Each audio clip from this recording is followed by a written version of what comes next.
The Patriots are number one in scoring defense, as we know. However, Tiki, listen to this. Their top three and four of their top five leading tacklers are in the secondary. That seems to make that, like, to me, that team should give up 30 points a game. How does that happen? Well, I think you remember when you've got a good offensive team that scores a lot, that means they're playing with the lead. It means teams have to catch up a lot. Very rarely do you see a top scoring or top yardage-wide offensive team have, at least statistically, a good defense, because teams are having to air the ball out, and we get to the point in the game where it's, okay, you can go up down the field all you want. You can't catch us. There's not enough time. So you give up a lot of yards, but you don't necessarily give up a lot of points.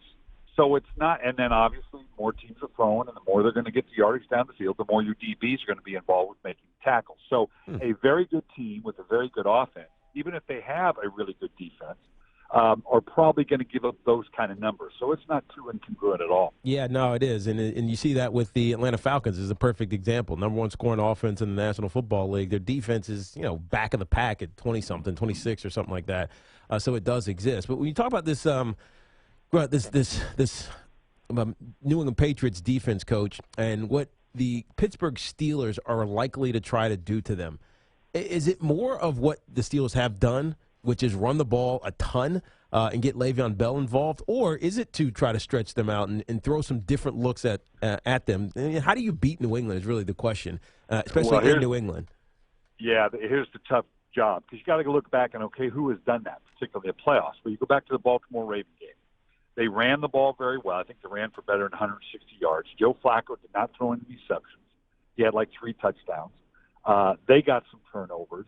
I mean, it's the classic. You got to run the ball well. You got to not turn the ball over. You got to be explosive. I think the Ravens were also 4 for 4 in the red zone. So the problem is, as a coach, you're going to sit in. Tiki, you sat in a million of those meetings. Okay, guys, here we got to do 3 of these 4 things. We got to do 2 of these 4 things if we're going to. You go in and play the Patriots. You lay those out. You guys, we got to do all 4. Yeah. Because 3 out of the 4 is not going to cut it. And that's the challenge for you. Ben, you got to have 3 touchdowns with no interceptions. We got to run for 160 yards. We got to score, because what they did in Kansas City, as great as it was, if they settle for field goals, they're going to lose. Yeah. So you got to. That's the hard thing. You could do it, and you can see a path, and we've done it. But guys, we got to do all of it. I talked to Brian Billick, of course, former Ravens head coach, good analyst, NFL Network. He's here on Tiki and Tierney.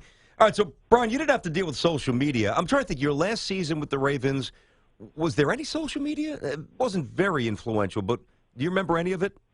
No, I got out before it really started to hit. Okay. And I tell you what, this is probably, for me, the number one challenge, literally plus figuratively. How do you deal with this? How do you feel? How do you deal with, in the social media, which is the ultimate me environment? Mm-hmm. This is about me. This is about my branding. This is about, and working that within a team. The league has some, rules in terms of before and after. I don't know what kind of structure I would have. It would basically be, guys, you're at work. So when you're in the facility, when we're in a game, 2 hours before the game, 2 hours after the game, it's not going to happen. And that's hard to enforce. And the players may even give you some pushback. At the end of the day, and okay, was it a big deal? Probably not. It was incredibly disrespectful, both to the team and to the coaching staff and everything about it.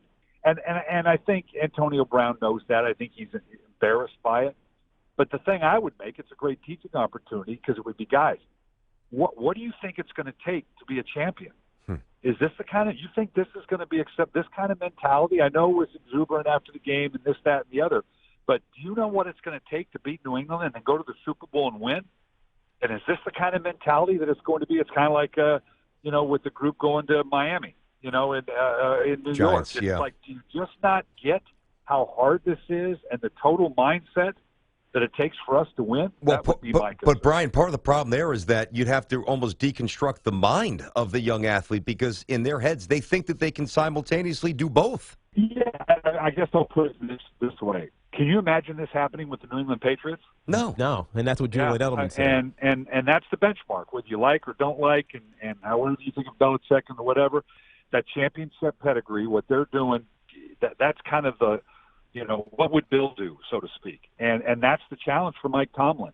what have we done? And I understand these are young players, but somehow you use it as a teaching moment, guys. This is not a championship mentality, right there.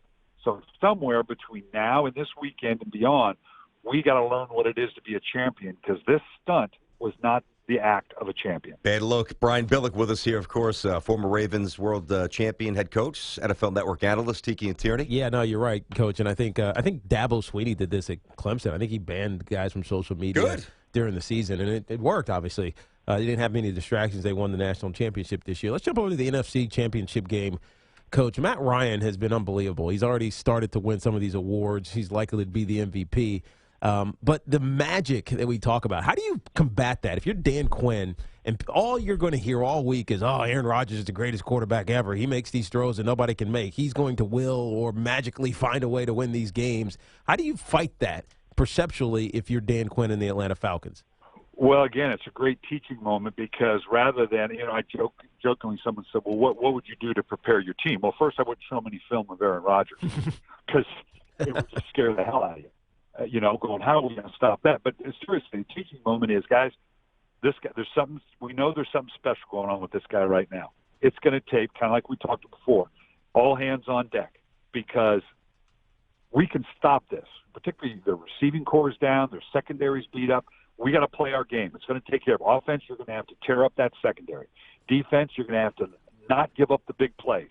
And without Jordy Nelson, if Devontae Adams can't play, we're up to that challenge. But we've got to do it, because, this guy's playing. It's special right now what he's doing. So we've got to attack everything around him. You're not going to take the special. You're not going to make him play bad necessarily. But let's take away all the underpinnings around him, and this is how we do it. And I think Atlanta may be up to the job. Yeah, no, I think so as well. And I know that it's a hot ticket as I'm looking at SeatGeek.com. This 2017 Packers-Falcons NFC Championship game, the average ticket's $525. Man, you're getting big time, Billick, though, because you have your own promo code. Promo code at SeatGeek.com. Billick, tell us a little bit about this, Coach. Yeah, you've been listening to me. SeatGeek.com, it's the way to go. The thing I love about it, go to get the SeatGeek app, and there they've got a thing called Deal Score. If you're in the market for tickets in Atlanta or up in New England or Super Bowl tickets, it's like charting the stock market. You can see how ticket prices fluctuate. You'll see what other deals are being made. And the best part about, of course, is on SeatGeek.com, every transaction is guaranteed. So whether it's NBA, whether it's hockey, whether it's NFL playoffs, you want to get theater tickets in New York, go to SeatGeek.com, find your best value.